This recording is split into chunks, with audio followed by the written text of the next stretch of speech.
is under some threats that we haven't seen before, and I'm not sure I'm the best person to manage that. An exclusive interview with Provost Chris Clemons in his first interview since the university announced he would step down. And when you add on to that replacement parts may get more expensive. Tariffs begin creating headaches for North Carolina business owners. We are not going to be importing activists into the United States. The latest as sweeping immigration changes create more questions. From the UNC Hussman School of Journalism and Media, connecting Carolina's campus and community, this is Carolina Week. Good morning and welcome to Carolina Week. I'm Landon Jobe. And I'm Catherine Dehart. UNC's Provost Christopher Clemons is speaking out for the first time since stepping down. Our Madeline Ahmadi had an exclusive sit-down interview with him this week.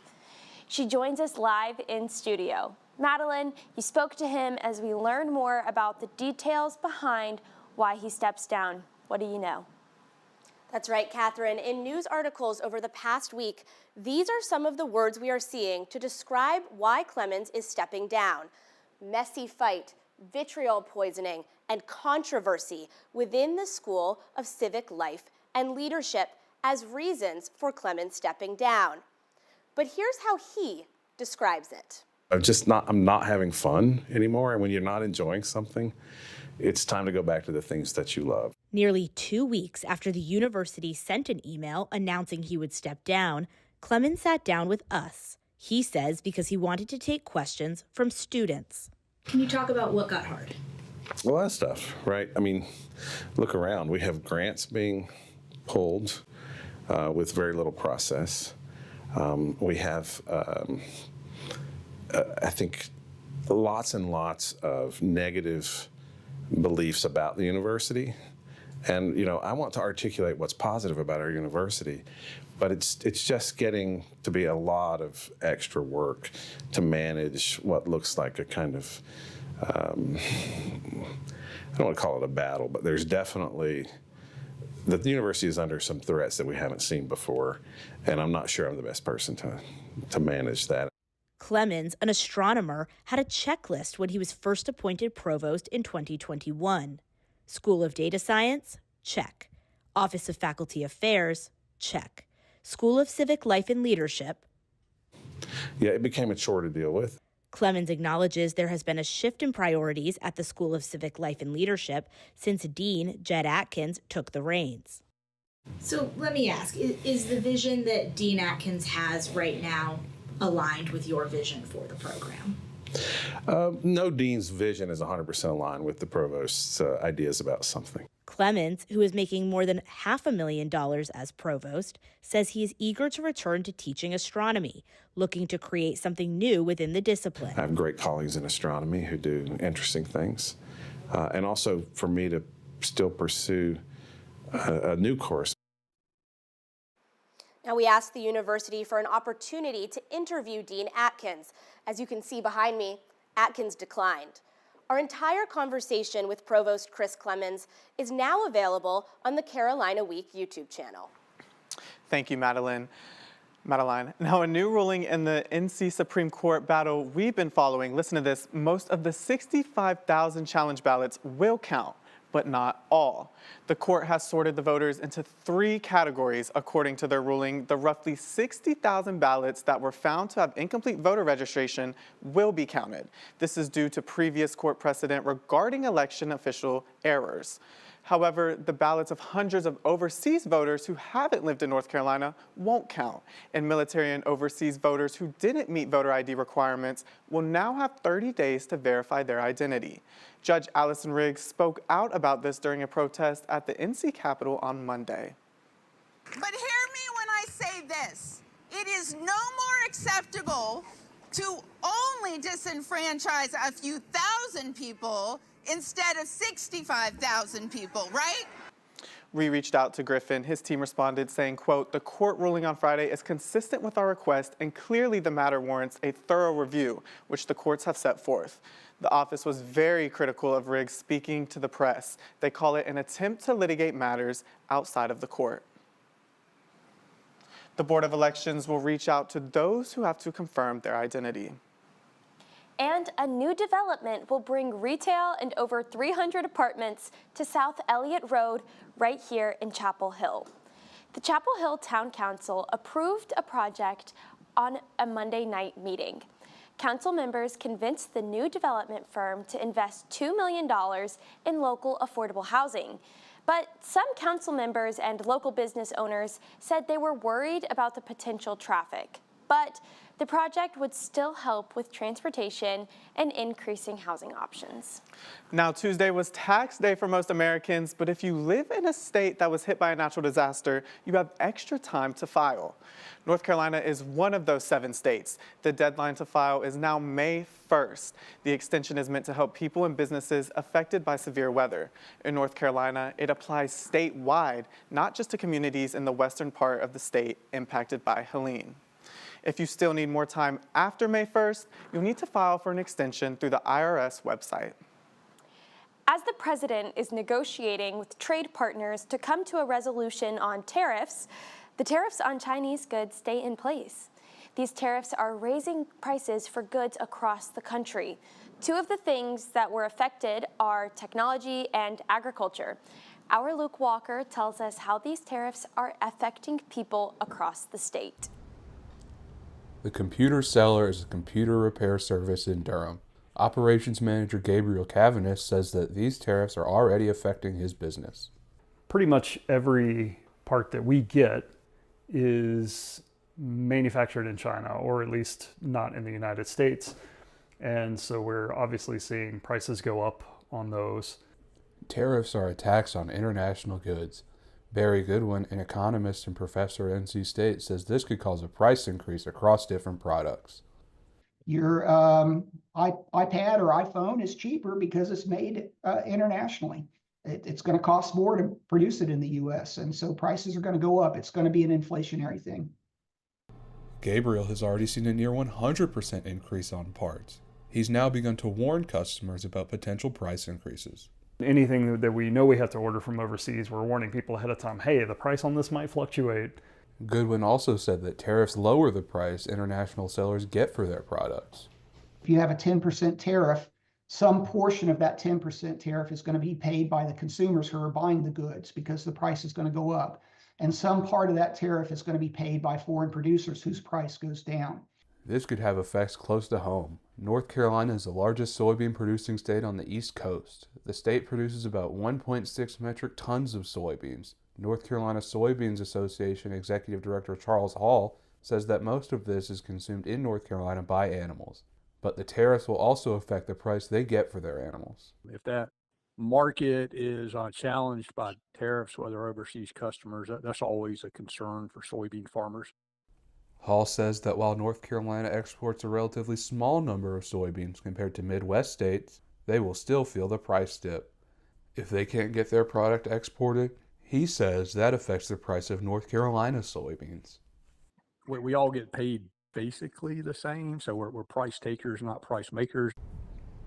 From the soybean fields to a computer repair shop, tariffs are still a concern as uncertainty looms. In Durham, I'm Luke Walker, Carolina Week.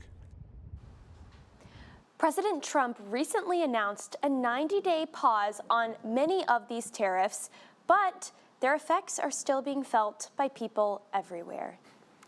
Now, coming up next on Carolina Week after the break, our reporter Ben Mihaljevic. Hi, Ben. I don't know if he can hear me, but he gives us a look there he goes. He gives us a look behind the grill of a Franklin Street staple. The burgers are just exceptional, right? The burgers and fries. I mean, I think it definitely can play in any. And later on, how a recycling program is making tires go round and round.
Welcome back to Carolina Week.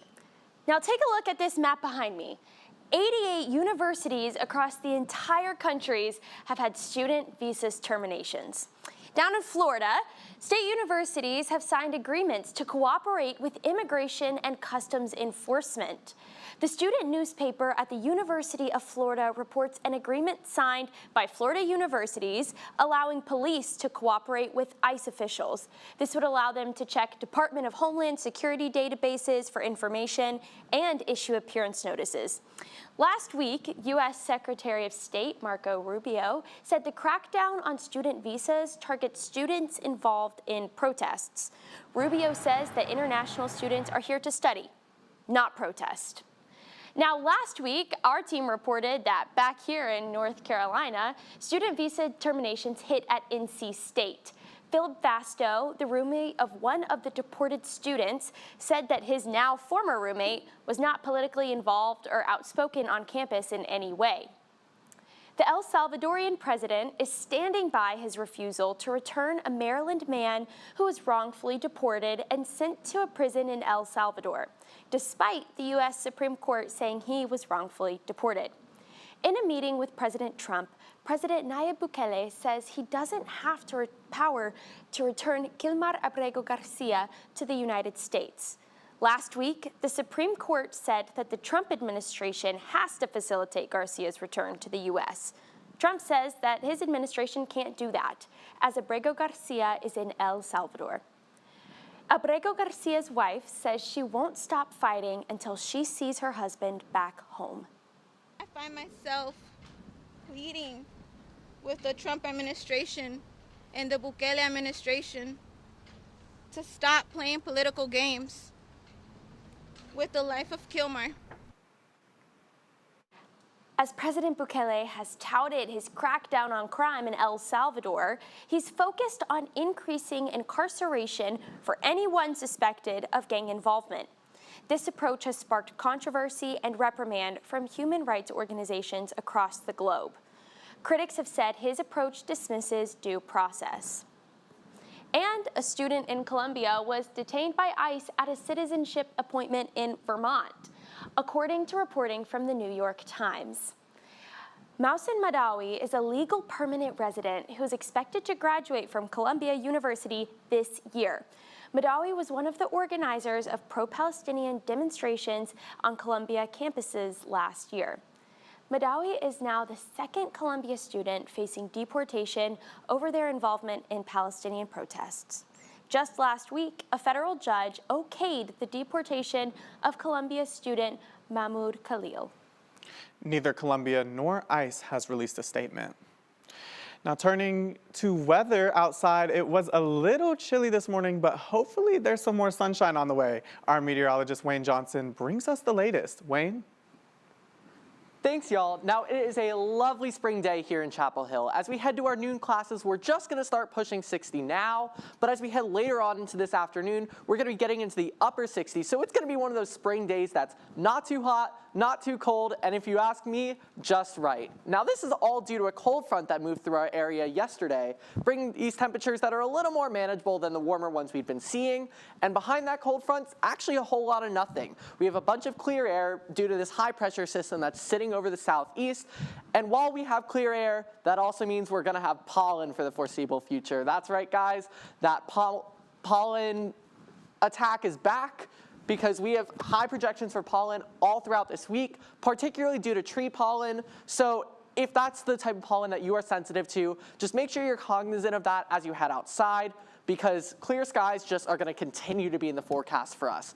Today into tomorrow, we're going to be in the upper 60s, maybe reaching 70 tomorrow with those sunny skies. But as we head into our weekend, we're going to start warming up quick. Friday pushing 80, Saturday getting all the way up to maybe 87. So it's going to be really hot, really quick once again. But then for our Easter Sunday, we're looking at a high in the mid 80s. So it's going to be a lovely late morning, early afternoon to have some brunch, go on an Easter egg hunt, and enjoy the day with whoever you're spending it with. Back to y'all. Thank you for that, Wayne. Now, turning to more on immigration. In his latest crackdown targeting immigrants, President Trump is turning to Social Security. In a memo to the Commissioner of Social Security and other cabinet members, Trump calls for more action to make sure undocumented immigrants don't get Social Security benefits. It calls on states and localities to make sure they are adequately verifying eligibility. It will also expand the fraud prosecutor program to at least 50 U.S. attorney offices by October. This comes after the Social Security Administration announced new phone security measures on Monday. And on this day, throughout New York and throughout America, we are saying, no way, you are not going to cut our Social Security. The White House previously released a statement in March denying that the administration was cutting Social Security. Now, Meta is currently in court as the Federal Trade Commission accuses it of developing a monopoly over social media. The case, originally filed and thrown out in 2020, alleges that Meta created the monopoly when it brought Instagram and WhatsApp. There will not be a jury, and a judge will issue the final ruling. If the company loses, it may have to sell Instagram and WhatsApp. Now, last month, we debuted a new segment called Hill's Kitchen, where our Ben Mihaljevic went to Alpha Pie. If pizza's not your thing, this week Ben visited a popular burger joint on Franklin Street. He's live there now to tell us what's sizzling. Ben? Thanks, Landon. Yeah, right behind me you can see the burger on the wall, and around the burger are Al's core values. Behind that burger is Al's Kitchen, and that's where Al's created an award-winning burger. Take a look. Al's Burger Shack opened in 2013 with one goal in mind: to make the best burger in Chapel Hill. In just 4 years, Al's had a burger named top in the country. The Bobo, as it is called, contains a beef patty, American cheese, onions, mustard, and Al's homemade chili. TripAdvisor awarded it the best burger in America. But other burgers caught the eyes of owners Charlie Ferris and Mike McMullen. I remember the Kenny J was the first thing I ever had here, and I remember having it and just thinking like, wow, this is really good. And even my daughter, pretty picky eater, she got another burger as well, and she loved it. My favorite burger here, and what made me fall in love with Al's and want to buy it, is the Mookie burger, which is like I get it cooked medium, nice and pink all the way through. Ferris and McMullen had worked as business partners while Ferris owned another franchise in the area. They were friends when Al started to look for a buyer. Early in 2022, I kind of heard a rumor that he was thinking about selling the restaurants, thinking about getting out. So we had a cup of coffee in February of 22, and then had conversations over the next 10 months, and wound up buying the 2 Burger Shacks. The 3 Burger Shacks, which they now own, keep them busy. Being on Franklin Street, Ferris recognizes that having outdoor seating contributes to making Al's feel like a quintessential stop in a college town. That's definitely part of kind of the vision for the future. When we're looking at new spaces, we're trying to find like an end cap that can have a patio. Because I don't know, like, I guess just growing up in North Carolina, like sitting outside at a picnic table eating a burger and fries, there's something special about that. While there are only 3 Al's locations right now, Ferris and McMullen agree that the Burger Shack is successful enough to expand outside of North Carolina. Reporting for Carolina Week in Chapel Hill, I'm Ben Mihaljevic. Landon and Catherine, just let me know your orders and I'll bring you burgers for after the show. Yes.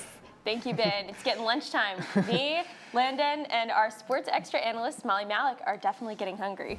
I want some fries. What would you like? I love their milkshakes over at Al's. I mean, can't go wrong. No, you really can't. Now, Molly, what's going on with Carolina athletics? Well, last night, softball and baseball were in full swing, and baseball even had some special guests with all paws on deck. Please don't tell me it was Barker the Bosch. Indeed it was, but that's not the only excitement of the week. The Blue Bud rivalry returns tomorrow with women's lacrosse. We can't wait to hear about it, and more after the break, so don't go anywhere.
Welcome back to Carolina Week. I'm Landon Job. Our Sports Extra analyst, Molly Malik, is here to tell us all about the action we missed during Bark at the Bosch. Molly? Thank you, Landon. Diamond Heels sophomore Gavin Gallagher is the ACC Player of the Week. Gallagher's offense was electric this past week. He put up 11 RBIs, 9 hits, and 4 home runs. Against Elon, he recorded his second ever multi-home run game and started his streak off going 10 plate appearances without an out. And the Heels third baseman has become a vital part of the lineup for the Heels, but it was pitcher Ryan Lynch who stole the show as the Heels took on UNC Charlotte last night. Charlotte got off to a quick start with 3 home runs, but UNC quickly answered in the bottom of the first with an RBI single from Alex Madera. Freshman pitcher Ryan Lynch then held Charlotte scoreless until the 6th, while the Heels piled on runs, highlighted by a 3-run RBI double from Gavin Gallagher. UNC entered the bottom of the 7th up by 8. In the bottom of the 8th, Carolina scored 2 runs, including Jackson Vanderbreek's RBI that secured UNC's 14th run, ending the game by mercy rule. Obviously, we know how good we are, so we know that if we're behind early or whatever point in the game, honestly, it doesn't matter. We're able to put together some good at-bats and just continue to, work on the offensive side, and we're confident that we're going to put up some runs.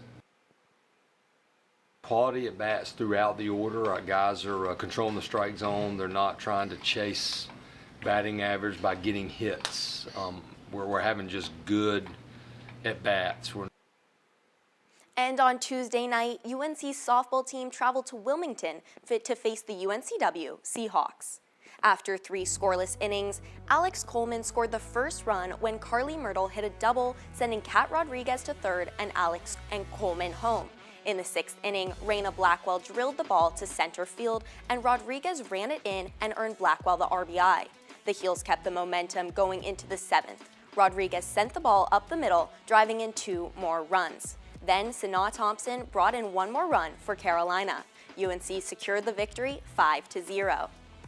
And the women's lacrosse team is set to take on the rival Duke tomorrow evening in enemy territory for what will be a high-stakes ACC matchup.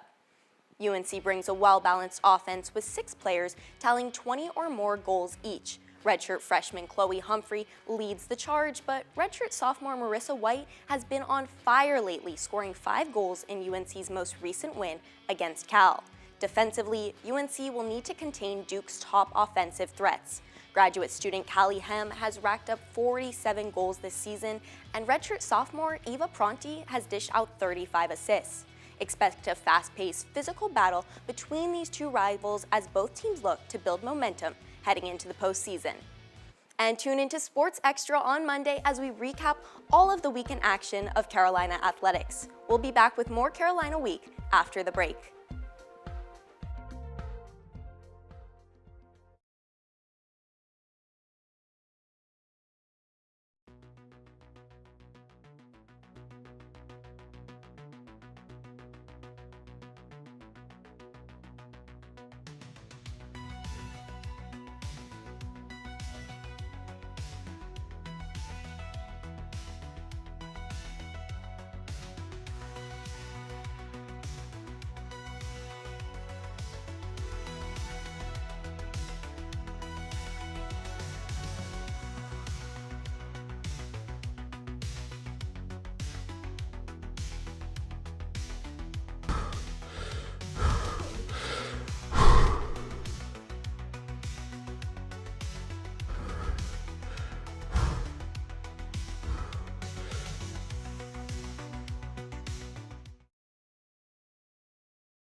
Welcome back to Carolina Week. Let's take a look outside. Have you been to the Arboretum? It's so beautiful and flowers are blooming. Landon, what are you thinking about this weather? It's so beautiful outside. I mean, the sun is out. You have people walking. I'm so glad it's not raining because I don't even have an umbrella. So I'm so glad this is pool weather. I really want to be sitting next to a pool. What about you? Yeah, I totally agree. I'm super excited for the wellness weekend. I'm going to go home and be barefoot in my yard for a few days. And good weather for finals. I love that. But for nearly 50 years, students have marked the night before finals by running naked through Davis Library. But this year, the university has banned the tradition in a new release, marking an end to a Carolina ritual. The university wrote in a statement that the events disrupt studying and jeopardizes student safety. They said this year students can expect some changes. On April 29th, the 7th and 8th floors of Davis will close at 10 p.m. Designated personnel will direct students to open areas to ensure safety. Everyone will need to present their one cards to enter Davis after 10 p.m. These changes will remain in place throughout finals. Now, Catherine, you know the tradition started in 1974 on March 5th with over 200 men running naked through the undergraduate library. Yeah, I mean, Landon, A, make sure you don't forget your clothing, as it'll be required on April 29th. But, I mean, all jokes aside, it is kind of crazy that this long-held Carolina tradition is coming to an end after so many years. Yeah, I know, but trust, you will see me clothed. I will not be at Davis. I'll probably be asleep, so you don't have to worry about that. But thank you so much for joining us on this edition of Carolina Week. There will be no Carolina Order this Thursday, but tune in to Rise and Shine next Tuesday at 8:45 a.m. and make sure to enjoy the Wellness Weekend.